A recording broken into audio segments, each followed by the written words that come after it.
Bonjour à tous. Je pense que on va partager sur cette parole qui dit que Dieu va apporter une nouvelle idée dans notre vie. Souvent dans notre vie, dans les épreuves par lesquelles on traverse, on a besoin des fois d'une idée qui vient de Dieu pour avoir la sortie. Parce que tellement on est environné, on est dans cette atmosphère de conflits et de problèmes, on a des défis à relever qui nous semblent des fois difficiles et on a besoin d'une idée de la part du Seigneur. Dans la Bible, le passage que je voudrais lire est situé dans Genèse chapitre 8, 17. La Bible nous dit, il lâcha aussi, Genèse chapitre 8, verset 8, il lâcha aussi la colombe pour voir les eaux, si les eaux avaient diminué à la surface de la terre. Au verset 10, il attendit encore 7 autres jours et il lâcha de nouveau la colombe hors de l'arche. Le verset 11, la colombe revint à lui sur le, sur le soir et voici une feuille d'olivier arrachée étant dans son bec. Ça, c'est une histoire de Noé. Quand il avait construit pendant le déluge, vous connaissez l'histoire, vous savez bien que le Seigneur lui avait donné des instructions et il les avait suivies. Mais après un certain temps, le déluge avait tellement pris de temps et la pluie avait cessé de tomber. Mais à ce moment, à l'intérieur de l'arche, les provisions commençaient à manquer et certainement que Noé voyait il allait avoir une insuffisance au niveau de la provision.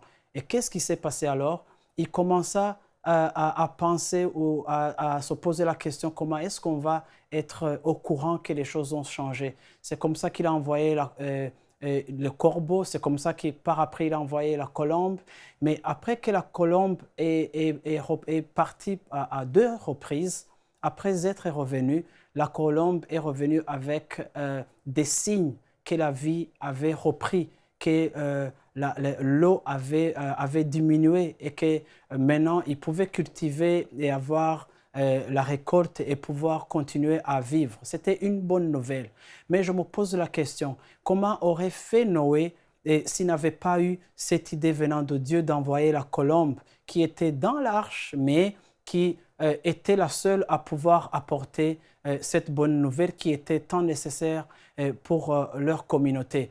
Je pense que de même, le Seigneur va le faire pour toi. Des fois, tu es dans une situation difficile et des fois, tu te penses comment est-ce qu'on va s'en sortir? Comment est-ce qu'on va faire face par rapport à la situation qu'on est en train de vivre? Des fois, il y a des pensées dépressives commencent à venir, la peur vous prend et quand vous discutez entre vous, il n'y a pas d'issue à votre problème. Et des fois, on a un besoin d'avoir une pensée qui va venir de Dieu. Qu'est-ce qu'il faut que je fasse? Comment est-ce qu'on va sortir de cette situation?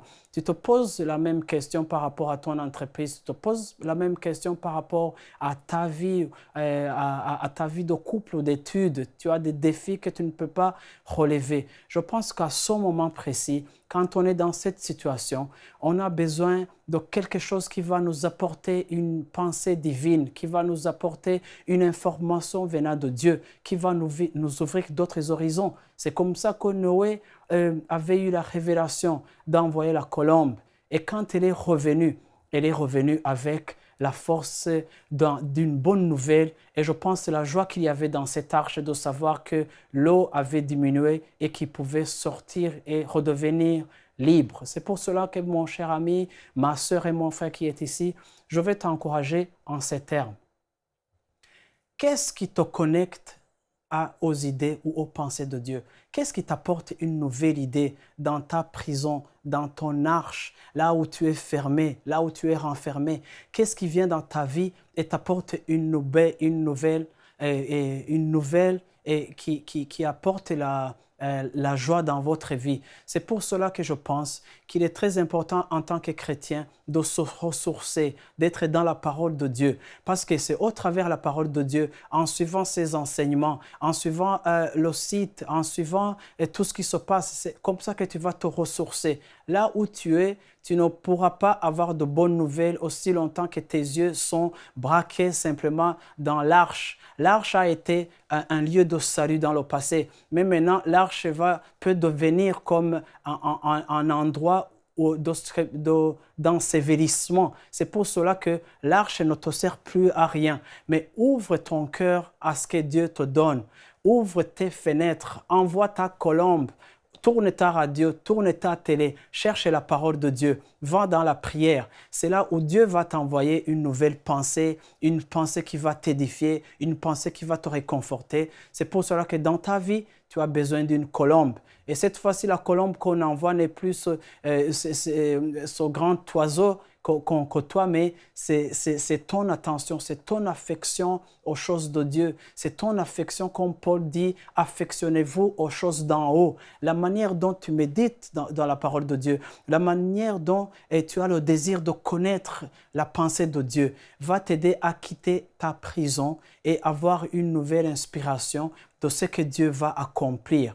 Tu as besoin d'une nouvelle information, tu as besoin d'une nouvelle idée. Mais ça ne viendra pas aussi longtemps que tu es emprisonné dans tes circonstances et dans tes situations. Dans l'arche, il n'y a rien de bon pour toi, mais tu as besoin de ce qui se passe ailleurs. Et ça doit venir de Dieu. C'est dans la méditation, c'est dans la prière, c'est dans cette soif, c'est dans cette soif de recherche de Dieu où tu vas pouvoir avoir cette idée, cette révélation qui va venir et qui va te dire que désormais les choses ont changé. Tu n'as plus besoin de te cacher. Tu n'as plus besoin de rester dans cette honte ou dans la complexe de ce qui s'est passé dans ta vie. Mais c'est le moment, c'est le temps merveilleux pour toi d'avoir cette idée que Dieu va te confier, qui va te dire « Désormais, mon fils, ma fille, sors de ton arche, sors de ton coin perdu, sors de ton coin de cache où tu étais caché, où tu étais derrière la peur. Maintenant, c'est terminé. Mais pour le savoir, il faut avoir une porte ouverte à ce que Dieu va dire. » Pour aller plus en profondeur, vous pouvez lire et télécharger la version complète de cette pensée du jour sur le site enseigne-moi.com.